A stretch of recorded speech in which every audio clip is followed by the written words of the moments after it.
And this hunt turned out incredible. Awesome gold, some other exciting stuff. I can't wait for you guys to watch it. I've got a simple story here. I've got a FedEx package with a bunch of gold and a bunch of silver and a bunch of interesting US type coins in there, and I'm pumped to crack it out. I think I paid right around $2,000, so time to open it up and see what's inside.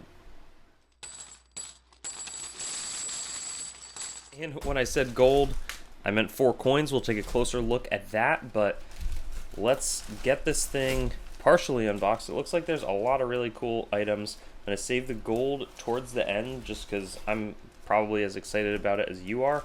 But yeah, it looks like there's some awesome silver stuff here as well.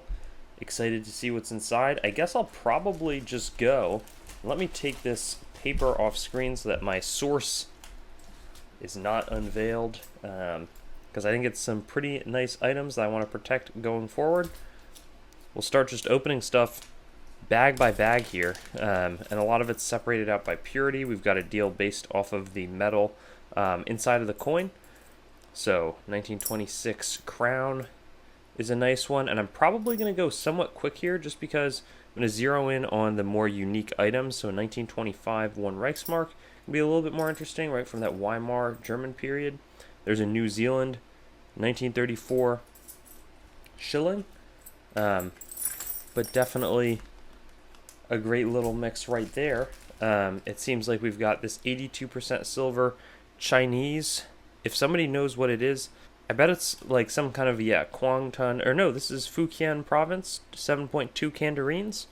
So I'm not sure exactly where the added premium is going to be there, but we've also got some nice 92.5% Canadian silver that I'm excited about.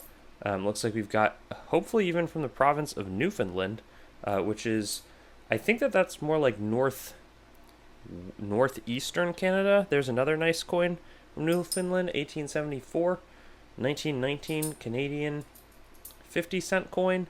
There's an 1872, but a pretty good range across the board. 1916 seems like between the Canadian sort of federal level, and then it would also be worth for me to do it like a deep dive in terms of why did they make provincial coins. I know there's like Prince Edward Island coins. There's kind of a mix, all across the board. Neat coins from Canada, 1919. Really a big fan of that old pouch, and it looks like we also got a Newfoundland, even if it's been a bit polished, 1940. I'm not saying that because I'm upset with the coin, more so just want to point it out so that all of you can kind of develop your eye, because I think that's, I'm by no means like a hyper expert on this stuff. I mean, what I mean to say is I'm sure there's some people that would know more off the top of their head.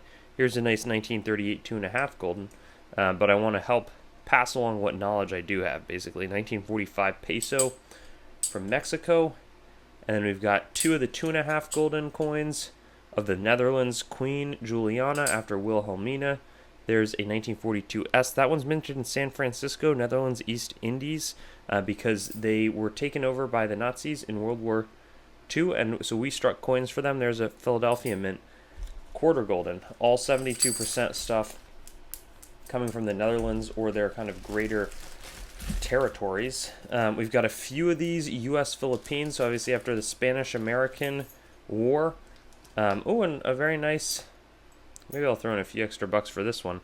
Nice looking Douglas MacArthur 50 centavos from 1947 of the Philippines.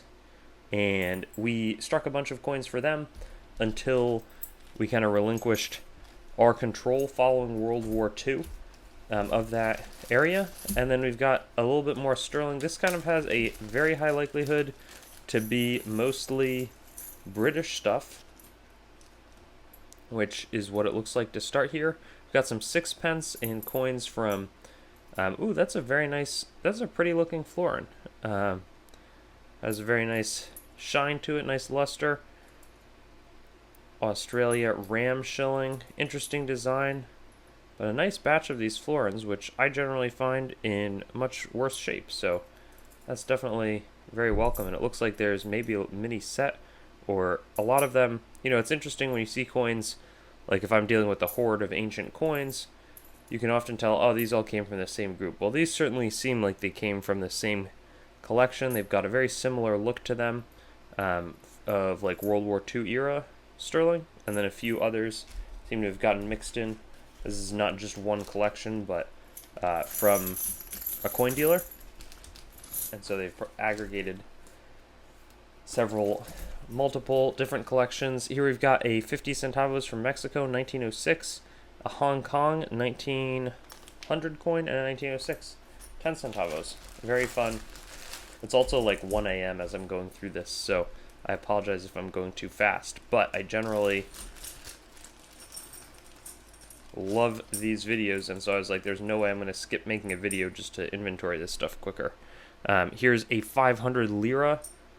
Beautiful coin from, I think that it should be Italy and not Vatican City. No, it says literally right there, Città del Vaticano, so it is Vatican City. It's not a commemorative type I've seen before. This one is definitely Italian.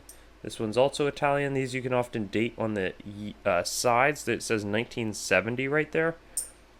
500 lira. Must have been a high face value for them to have continued to strike silver all the way through to 1970. This one also with a Concordia obverse, 1,000 lira. They often have kind of throwbacks to some of the ancient types there.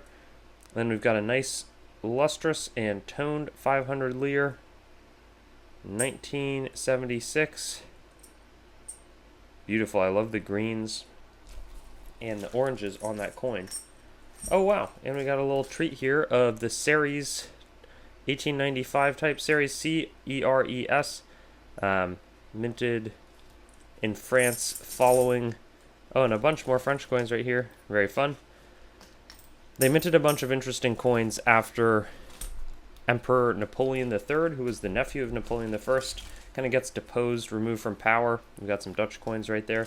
And so they try to do the same thing that the U.S. did, which is not put emperors and rulers on their coins. So here, this looks, wow, this looks like some really cool stuff. We've got a Prussian 5-mark coin, 1904. I love this large, elegant German silver. Big fan of that. We've got a nice 1840 Netherlands, or this is the East India Company, super powerful spice trading firm. Queen Elizabeth would have just gotten, in power in 1837. So she's striking this rupee coin in her name. Super fascinating. Then we have a 3-mark from 1909 from Württemberg. All the different German states would have been striking their own coins. We've got some larger Panamanian half Balboas. We've got a super exciting 1898 worn, but again, elegant, interesting Tsarist Russia. I think it's Nicholas II full ruble coin right there. And then we've got a Cuban 1920 10 centavos, a Panamanian type, and one of those Jose Marti 25 centavos. So I think that one was one of the more exciting to me. Certainly some, I don't think any of them are fully new types, but certainly a lot of types that I haven't sold in a long time. And I'm really raring to check out the gold in person, because the gold I did know, the rest of the stuff I haven't seen before. I also saw this one, but this is going to be 1870. It's a cleaned, what is this, like a PCI holder, 2-cent coin. It looks like somebody took and whizzed it, or like used an eraser on it, but it does have some great detail on there. Rest assured, I'll be selling it in the cleaned holder and not trying to crack it out and sell it, without that disclaimer. Whoa, this looks like also some pretty nuts material. 1721 Spanish coin. It's got some damage, but still should have a good bit of premium. Pretty positive that that should be a 2 real, and I'm really excited about that one. It's been, maybe in a pendant or something, wore down over time, but still has pretty clear lettering, and having the date on there I think makes a big difference in terms of its collector's appeal. The nice 20 piastres from 1916 in Egypt, 1333 Hijri calendar year. And then we've got some unknown stuff, which seem to originate from the same place. Looks like some kind of Ottoman Empire silver material. So, dang, these are some cool coins. I haven't seen them before. This one looks like 1845 centimes from, I forget if that is, I think it's like a Genevan, like a Swiss type, and then this is a 6 Kreuzer from 1819 from King Joseph of Bavaria, Bayern, that province. These I all would think, says 33 up there, 1293. I think this is later, like maybe Abdul Hamid 20 Kurush coins, but I have to look into it a bit further. This one's a little bit later, 1329, but they all do appear that they'd likely be silver, and I'll be following up. This one has an interesting star on it, maybe a little bit later in terms of when it would have been struck, more towards the early 1900s instead of the late 1800s. We've got a few interesting copper types over here. 1811, 2 kopecks, a halfpenny, a nice Uruguayan 20 centésimos, 1816 Kreuzer, and a nice Honan 20 cash from China. And then there's also a fair amount of US type here, so can't forget about all of that. Looks like a lot of it is towards the cull area, which I don't mind. You know, there's a lot of exciting stuff that's a little bit more affordable, I find, for some of the collectors. Found a random 1913 Canadian that got left over.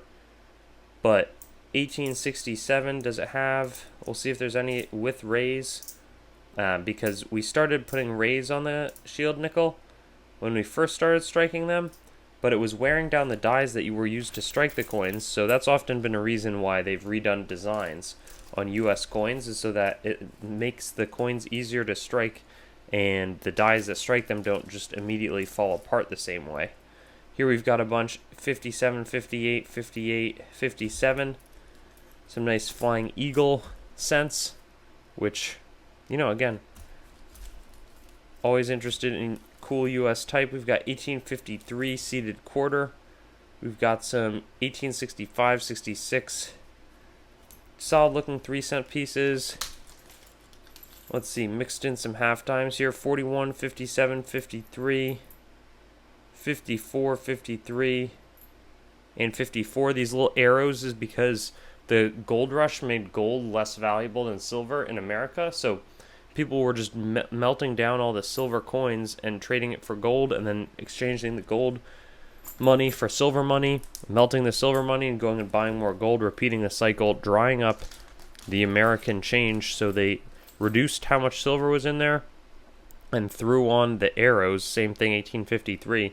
Later on in like 1870, 1871, that kind of range, they reweight everything again and put the arrows back in. There's an earlier date. That's pretty exciting. 1850, even though it's bent, still cool. Such an interesting time in U.S. history. And also crazy how these things trade for so much more than, you know, their counterparts from later on. This one looks to be in solid shape. 1851 is the date that I'm, or is that 50? I think it's 51. Then right here, good bit of wear on that one. I don't think I see a date there, but if you do, let me know.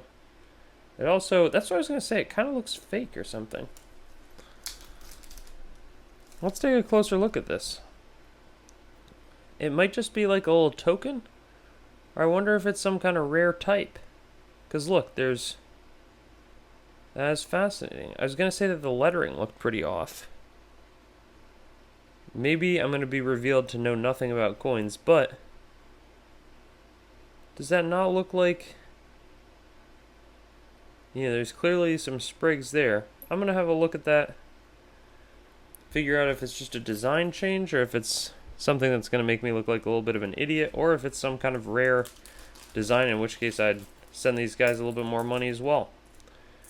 Bunch of fatty Indian head cents, a few with some holes in them. That one's actually got, you know, while it's details, still has the full Liberty, so that's kind of nice. Almost looks like it was dug up from underground. And man, I'm excited to check out the gold. It's like tempting me over in the corner. Here we've got a nice 1856. I mean, New Orleans mint, $50. Sweet. We've got two, looks like Stone Mountain $50. These ones are pretty cleaned up, but those were raising money for Confederate monuments, actually. Interesting story there. Same thing with, this was for, and the Booker T. Washington, which looks like we might have a few down here. These were raised to raise money for his cabin and birthplace memorial.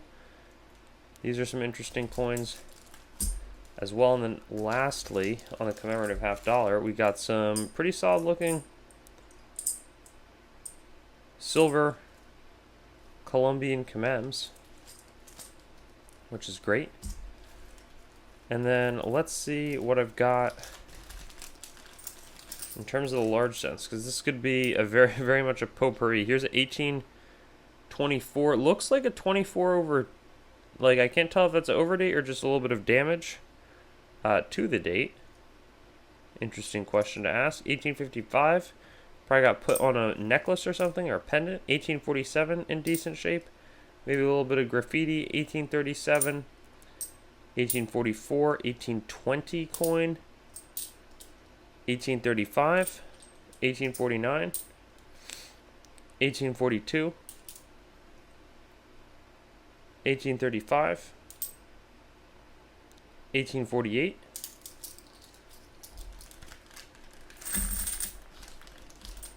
Great assortment. And then lastly, we've got the 2-cent pieces, and man, I'm excited to take a look at the gold. Well, let's see what we got here. So we've got 1865, 1864. Let's see if we can find a date there. I'm just seeing 1860. I wonder if this would be a good Nicodate candidate.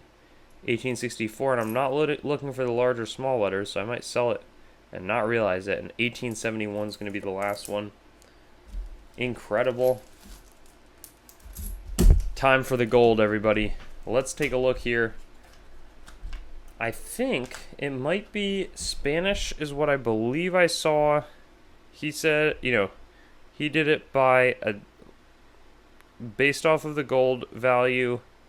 Spanish 2 escudo coin, 1865, of Queen Isabel II. Beautiful, beautiful coin.